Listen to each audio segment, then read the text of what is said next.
Hey, what is up, everyone? Welcome to a new episode of the Iceberg Lounge. I'm one of your hosts, Thomas Single, and we are Randy-less today, but he should be back in the next episode.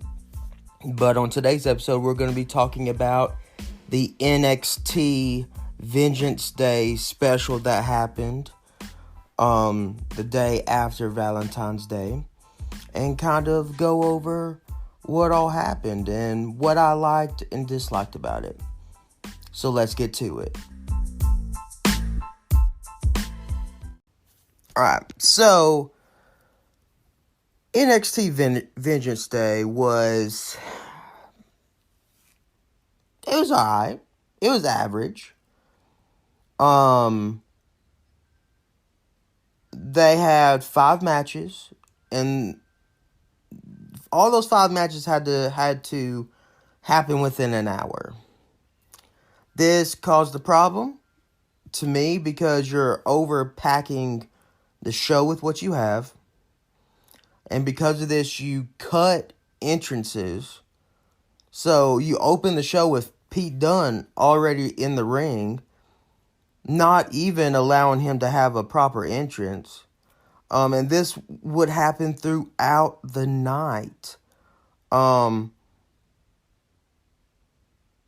so that was one problem I had, was it because you fit all these matches on an hour show,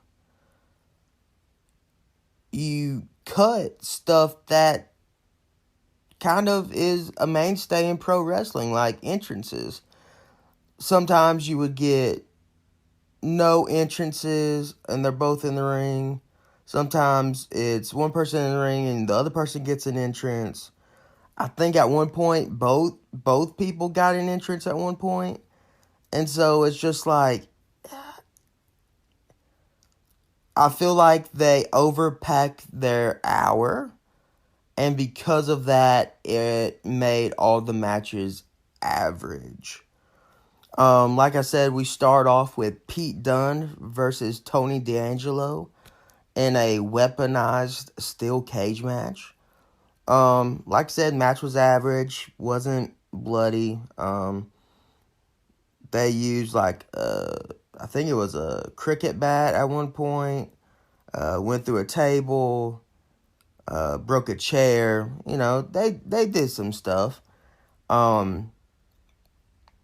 But in the end, Pete Dunne defeated Tony D'Angelo by pinfall by using his finisher, the bitter end. And so it was an alright way to start the match, but like I said, the cage was already down, Pete Dunne was already in the ring. Only one that got an entrance was Tony D'Angelo. Kind of lessened the spectacle of this weaponized steel cage match. Up next, for the NXT Women's Tag Team Championships, you had the champions Toxic Attraction of Gigi Dolan and JC Jane, with the NXT Women's Champion Mandy Rose by their side, going up against Indy Hartwell and Persia Parada. And this match was okay. Toxic Attraction defeated them by pinfall with a kind of a high-low finisher. It made sense. Toxic Attraction, to me, is the top female tag team in NXT. Indy Hartwell, sadly,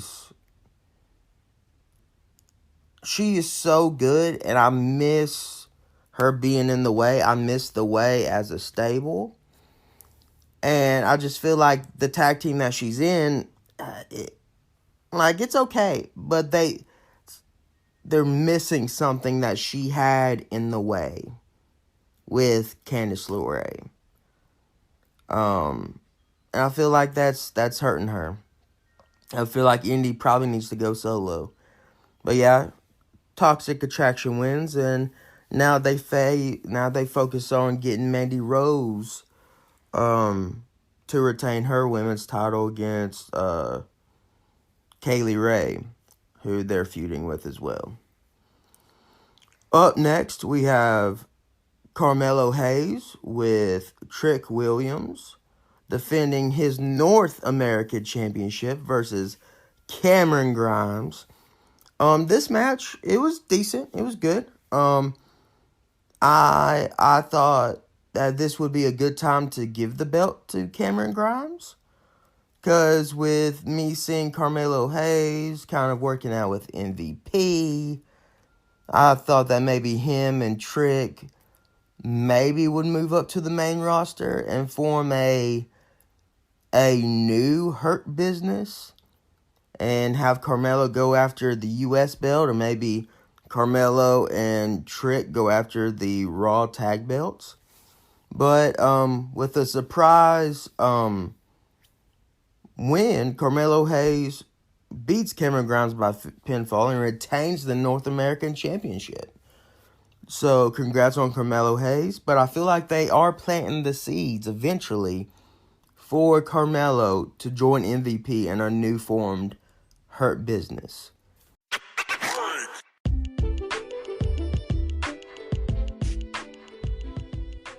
Hey, this is Thomas Single from the Iceberg Lounge, and I'm here to talk to you today about Anchor, the easiest way to make a podcast.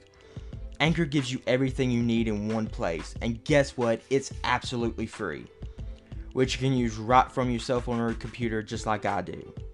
They even have creation tools that allow you to record and edit your podcast so it sounds amazing. They'll even distribute your podcast for you. You don't even have to do it yourself. So it can be heard everywhere, from Spotify, Apple Podcasts, Google Podcasts, and many more. You can even make money from your podcast with minimum listenership. So why don't you download the Anchor app or go to anchor.fm to get started.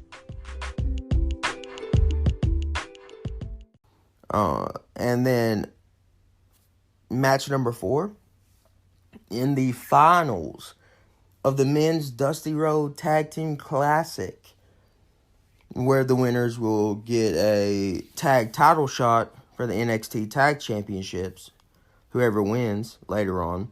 You had the Creed brothers representing the Diamond Mine with the manager, Malcolm Bivens, versus MSK, who, if I remember correctly, won it last year, so they're going to try to get a repeat. This match I would say probably is the match of the night. I say if you go and watch Vengeance Day, go and really watch the Creed brothers and MSK. I feel like that is the match of the night. Very good chemistry with each other. The Creed brothers have more of an amateur feel. MSK, highlight, kind of like a highlight reel moveset.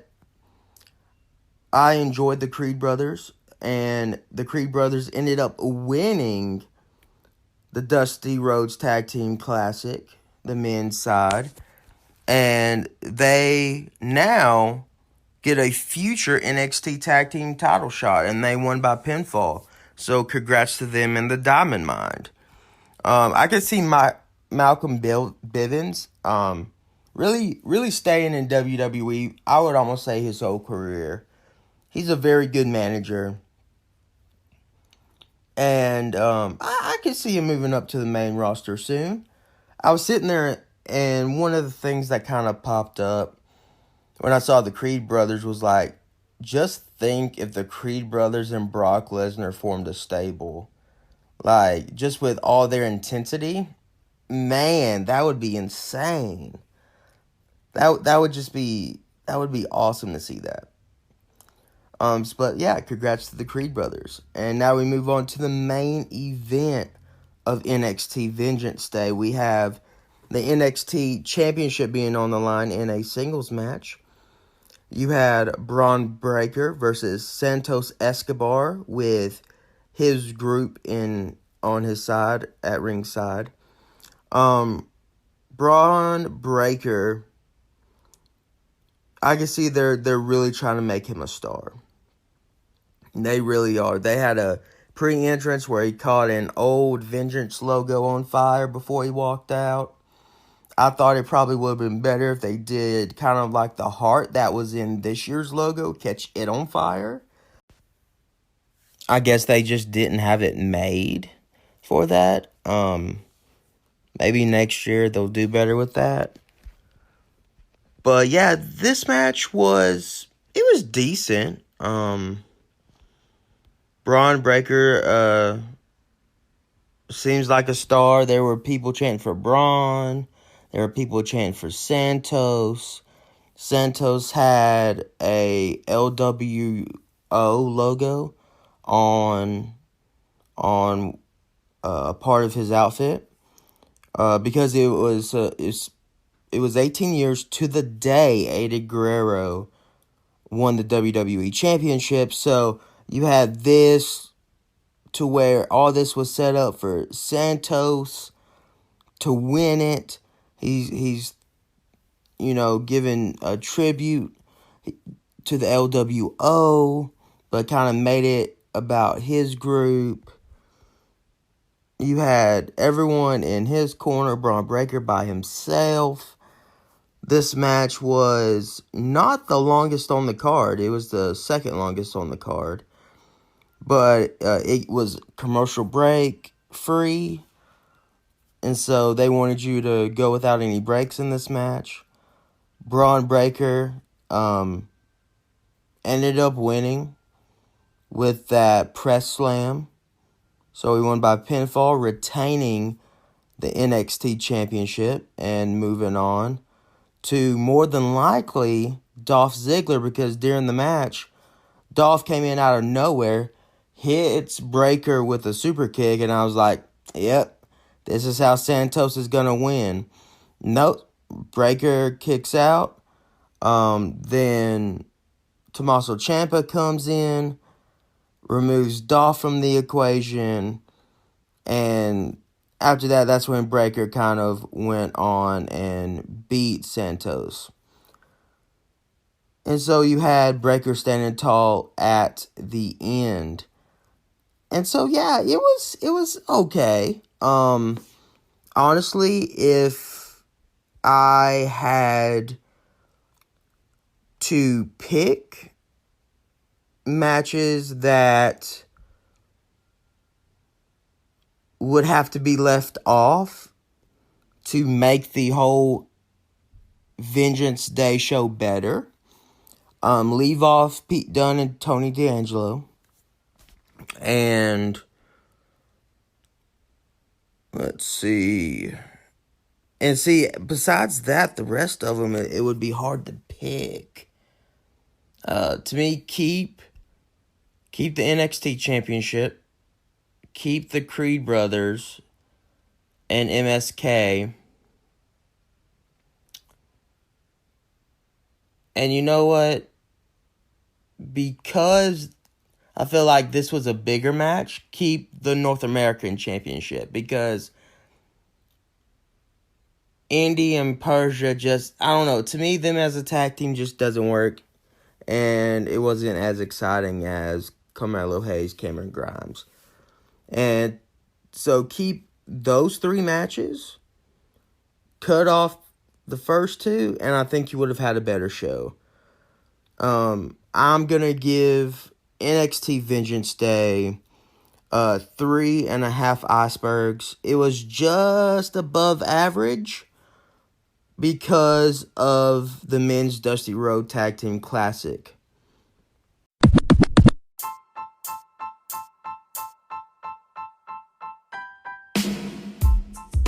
Want more content from me and Randy? Go check us out on Twitch at Iceberg Gaming TTV and Itsktowngaming, where we stream multiple games live.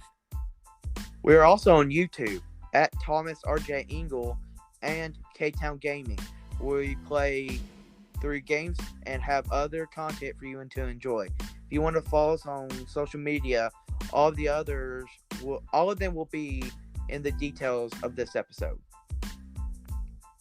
Support us at patreon.com/TRJI, where you can get our content first before anyone. If you are unable to invest in us monetarily, then you can by following, leaving reviews, chatting with us, liking, commenting, and sharing. Thank you for the support. Thank you for listening to the Iceberg Lounge. Don't forget to give us a follow, leave us a review, and share this episode. Know God loves you and we love you, and always remember, all to God. See you in the next episode.